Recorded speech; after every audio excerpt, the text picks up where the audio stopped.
أقم الصلاة لدلوك الشمس إلى غسق الليل وقرآن الفجر إن قرآن الفجر كان مشهودا. أعوذ بالله من الشيطان الرجيم. بسم الله الرحمن الرحيم.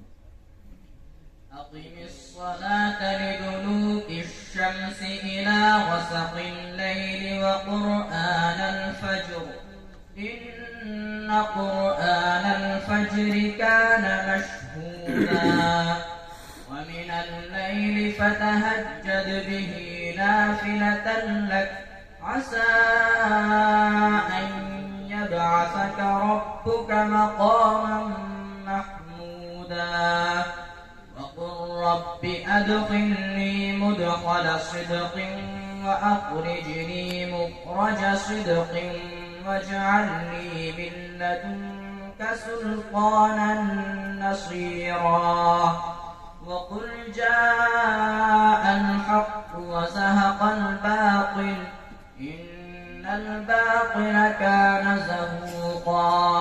وننزل من القرآن ما هو شفاء ورحمة للمؤمنين ولا يزيد الظالمين إلا خسارا.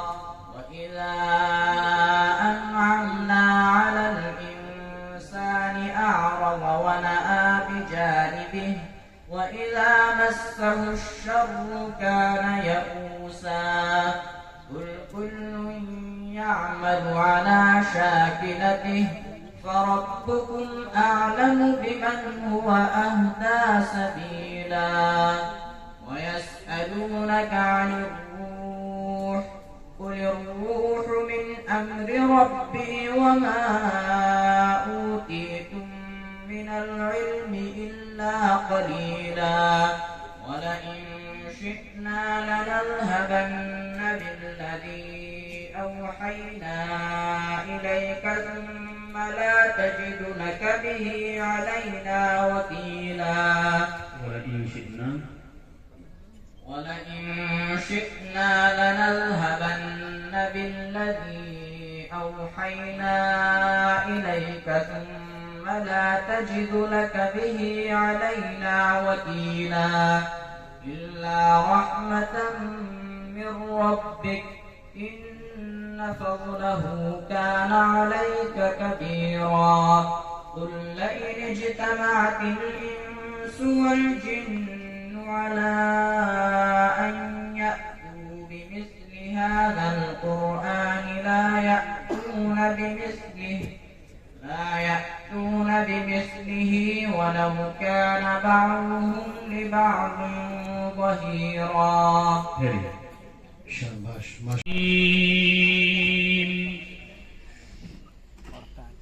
يا أيها الذين آمنوا إذا قمتم إلى الصلاة فاغسلوا وجوهكم وأيديكم إلى المرافق وامسحوا برؤوسكم وأرجلكم إلى الكعبين.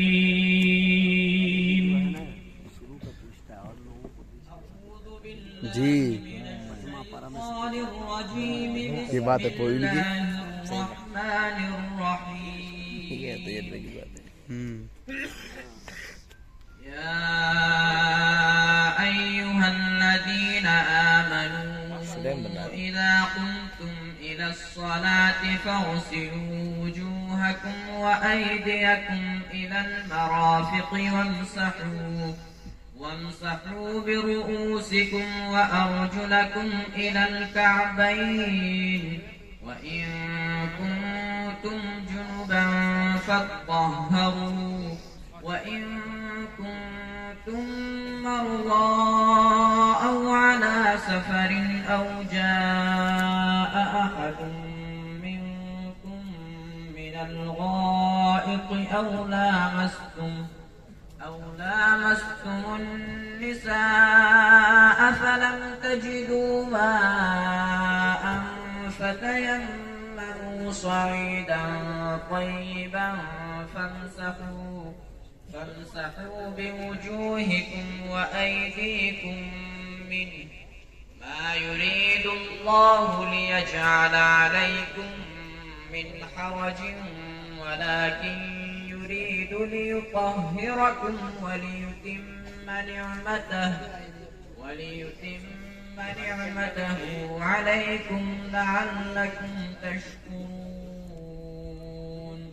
واذكروا نعمة الله عليكم وميثاقه الذي واثقكم به إذ قلتم سمعنا وأطعنا واتقوا الله إن الله عليم بذات الصدور يا أيها الذين آمنوا كونوا قوامين لله شهداء بالقسط ولا يجرمنكم شنآن قوم على ألا تعدلوا اعدلوا هو أقرب للتقوى واتقوا الله إن الله خبير بما تعملون وعد الله الذين آمنوا وعملوا الصالحات لهم مغفرة وأجر عظيم والذين كفروا وكذبوا بآياتنا أولئك أصحاب الجحيم يا أيها الذين آمنوا اذكروا نعمة الله عليكم إذ هم قوم أن يبسطوا إليكم أيديهم فكف أيديهم عنكم واتقوا الله وعلى الله فليتوكل المؤمنون